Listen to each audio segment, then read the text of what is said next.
The HDR quality in a Plague Tale Requiem is on the same level as the prequel, which means it's not outstanding, but still to recommend.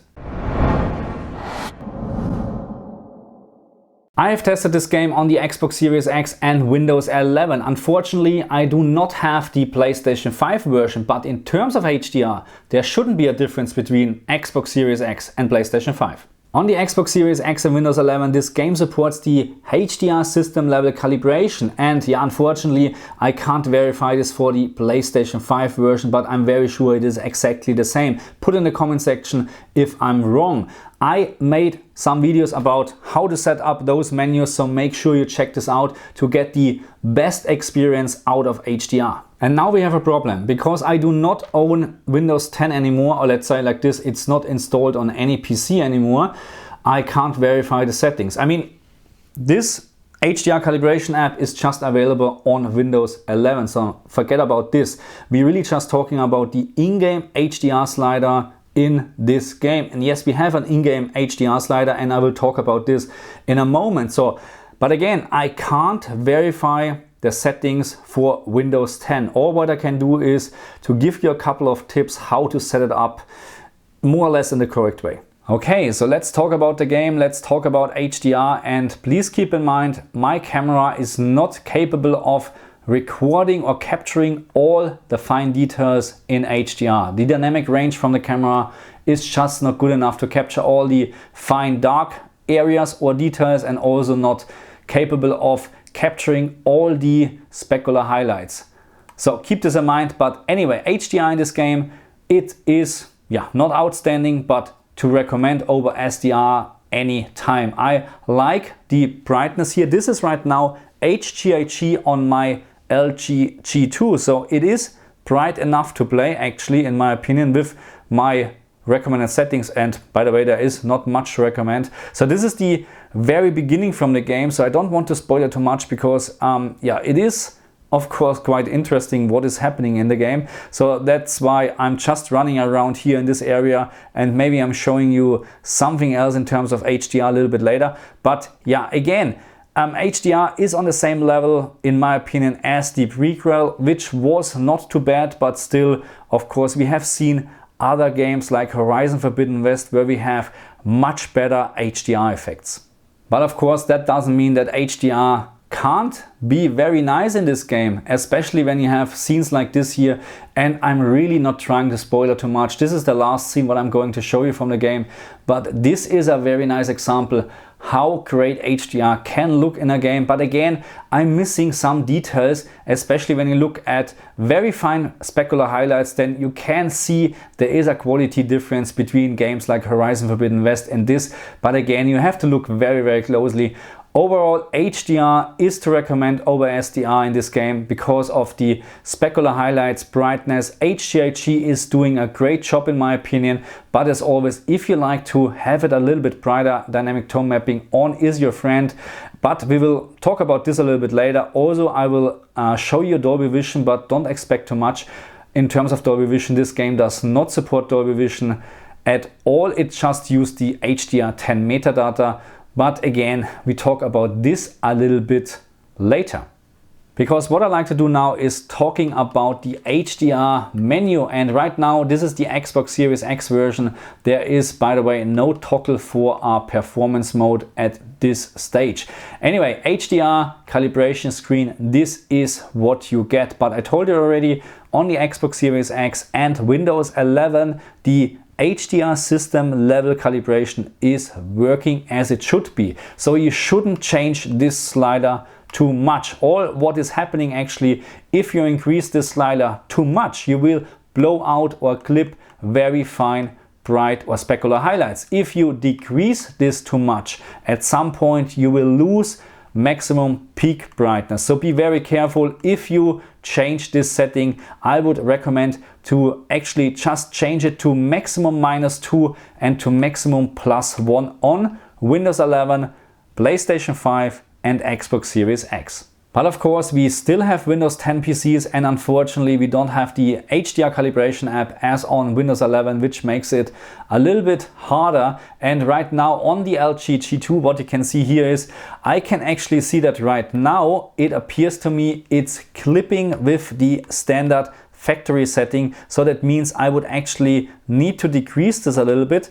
And yeah, this is the only way I can do it right now with visual confirming, and this now looks indeed better. So it looks like that the standard factory settings in terms of HDR is a little bit too much for the LG G2, which means it is over 1000 candela. So this is the only way actually how you can try it. Please do me the favor and do not use the menu here or the test pattern here, because it will lead you actually to a wrong assumption, because in this case it's not even clipping here right now. But if I would now choose this and go back and look at clouds, this is now terrible wrong. So please always verify the settings with real in-game material, and in this case I really think one step down is for the G2 a very good value. Maybe still a little bit too much, but again very hard to confirm. Let's talk about black level rays and grayscale rays. And in terms of black level rays, I can tell you there's no issue at all. If there is a loading screen on my OLED TV with the standard brightness setting of 50, I have perfect OLED black. But what I have found is, and I'm very sure that some people will commenting on this, in some levels or some sceneries, you have some sort of grayscale rays. But what I found after analyzing the game very thoroughly, I found that there is some sort of elevated grayscale. And this is really weird, because I told you already, during loading screens I couldn't find any issue at all. But doing real gameplay sequences like this, or in other locations especially, which I don't want to show you now because it would just spoil it too much, I found the grayscale is raised a little bit. And what I have done is actually I'm using the fine-tuned dark area setting, and it's actually not much, because I found, and I verified this with a couple of scenes, that when you change this to -5, I got at some point my perfect OLED black back. So let's say like this, in most of the cases you hardly have perfect OLED black, because the game will show you a lot of details all the time, and this is the purpose of HDR, okay? Even in very dark environments you can have some details. And by the way, I strongly recommend to play HDR games in a very dark room to enjoy actually the details in or on very dark objects. But again, give it a try. Change the fine-tune dark area setting to -5, because I found this eliminates the little or the very minor raised grayscale in this game on the Xbox Series and also on the PC. But now let's talk about HDRG, dynamic tone mapping on and dynamic tone mapping off, and a little bit later we're talking about Dolby Vision. Please keep in mind my camera can't catch the real brightness right now. What I can see, the game is very, very bright in HDRG, and this is my recommended mode actually to play this game. There is no need to use dynamic tone mapping on, because right now there's actually not really much of a difference, because the average picture brightness is already very high. So that means dynamic tone mapping on can't do much actually. As you can see here, there's here of course a difference, but as soon you have bright objects in the background, there is not much what is happening. And what I found is actually dynamic tone mapping on is clipping more fine details as usual. So not to recommend in my opinion. HDRG is doing a great job, and this is my recommended mode. And then of course we have Dolby Vision on the Xbox Series, and here in combination with my LG G2, but again this game does not support Dolby Vision natively, so don't expect too much. The only difference what you might see is because of different picture settings between HDR10 and Dolby Vision. And in my case it looks like that Dolby Vision on the LG G2 is increasing the midtones a little bit more than HDR10. That means I think the contrast is actually worse compared to HDR10, but this is maybe just my TV. Give it a try. HDR10 or Dolby Vision, there shouldn't be a difference because Dolby Vision is not natively supported in this game. The only difference what you might see is because of different picture settings. Okay, what is my summary for this game? A Plague Tale Requiem is a great game story-wise and gameplay-wise, and when we now talking a little bit about the technical issues and in terms of performance, let's say like this, because even on my PC, and I know it's not a high-end PC, but it's a 16-core AMD CPU and a 3070 NVIDIA GPU, I have problems to run this in 1440p with medium high details. It will end up below 60 FPS, and I'm not even thinking about changing the resolution to 4K, so forget it.